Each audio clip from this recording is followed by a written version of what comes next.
Welcome to Beardy, Bruce Lee Central. Right. Are there any guys, for example, Steven Seagal, maybe Kurt Russell, who you'd love to see in Part 3? I would love to see a Steven Seagal in Part 3. He should lose some weight. So no, joke on the side. Yeah. So he can be a little more fast. He's put on the pounds. Yeah. I met the guy a few times. He's a nice guy. Doesn't like me much. I like him a lot. Good guy. Good charisma. He's got something special on the screen. I would love to see him there. Yeah. Why doesn't he like you? Van Damme. Do you know Van Damme? No. You've heard of him? Mm-hmm. Okay. Let's start with him, Stephen. What do you think of his work? As a martial artist first. Can we change the subject? Well, I mean, because, like, you guys go back to the martial arts world before you were movie stars, right? I mean, he was like a champion somewhere, and, right? I mean, you... Well, I mean, I just promised all my mentors that I was going to be a good boy. Mm-hmm. I think that that's a matter of opinion, that he was a champion anywhere. You know?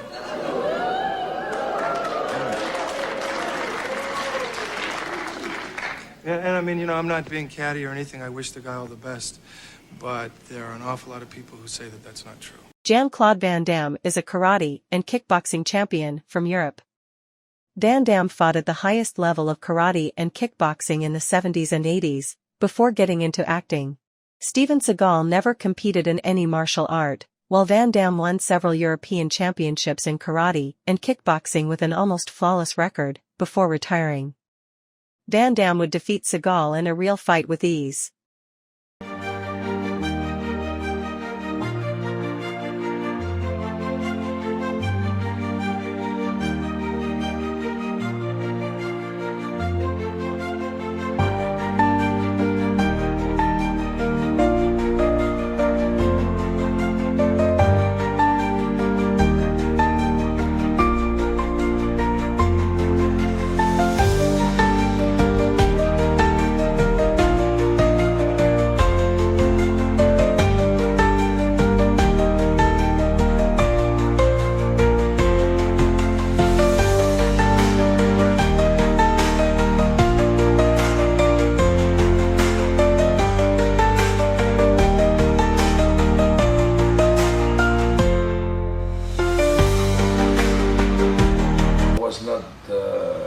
Really gifted on a physical point of view, and I became a big fan of martial arts. But then I was with my father on vacation. I was 13 years old, and he took me many years in Menton.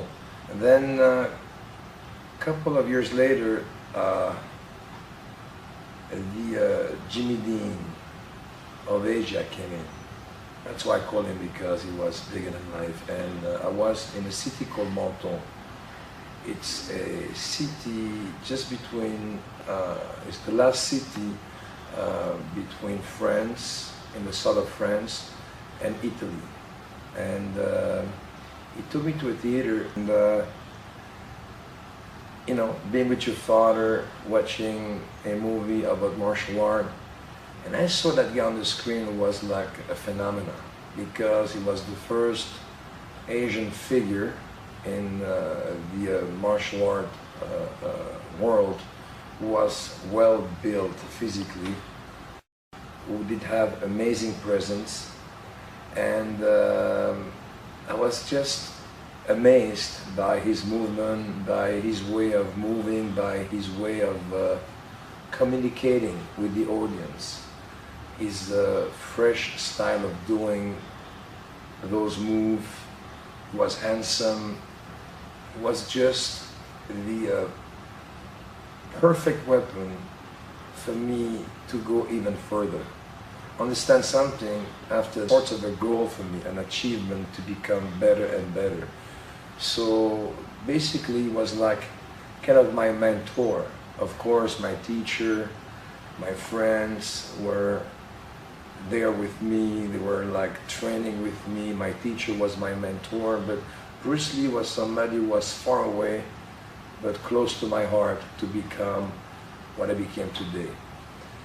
He was also powerful on the screen in terms of acting, but also in terms of fighting. He was not doing the hap, hap, hap, hap, hap. He was just like that explosion, that's something very unique, which you can see some traces of it in Bloodsport. So the movie, I was completely like in out, because I saw something completely different. I've seen some Kung Fu movie before, but Bruce Lee was also great as an actor. He believed his own way of fighting, he believed his own way of acting, he believed his own... Even though Bruce Lee made those low-budget movies with simple story, it was so intense that he made the movie.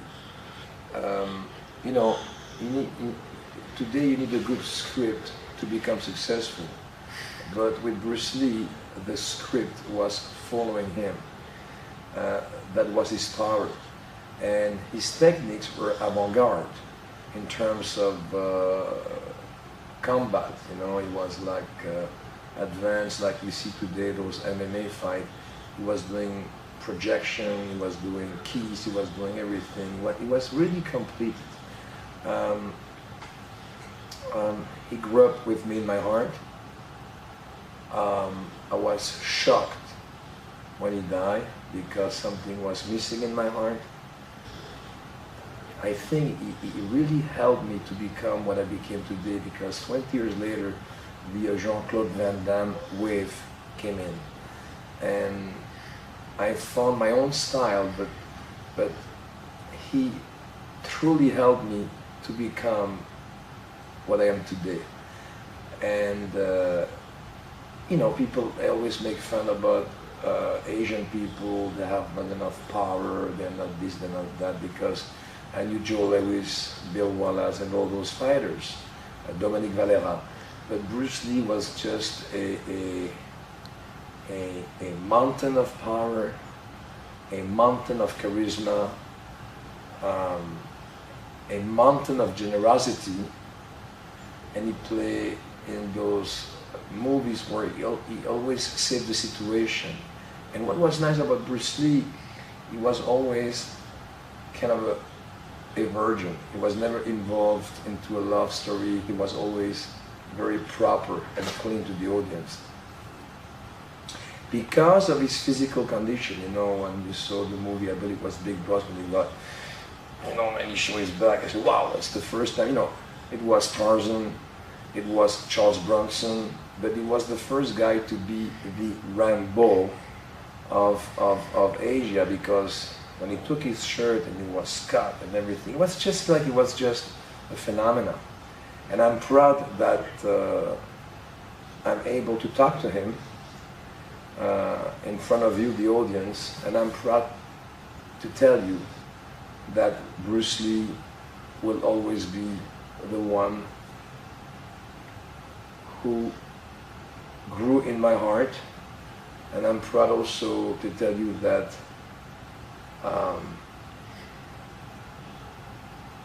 that it's good for a movie star to admit, to have a person, a persona in front of you, a person to look at, to become better than better. So I want to say thank you to Bruce Lee. I want to say thank you to his way of fighting. I want to say thank you to his acting. I want to say thank you to his beautiful, I want to say thank you to nature, of how his face and his body was put together, his emotion. He was just the only one who was the only one. So again and again, Bruce Lee, thank you. And this is coming from my heart and soul, and you made me a better person in the world of martial art, and also in the world of being just human, a normal guy. Thank you to family. Thank you.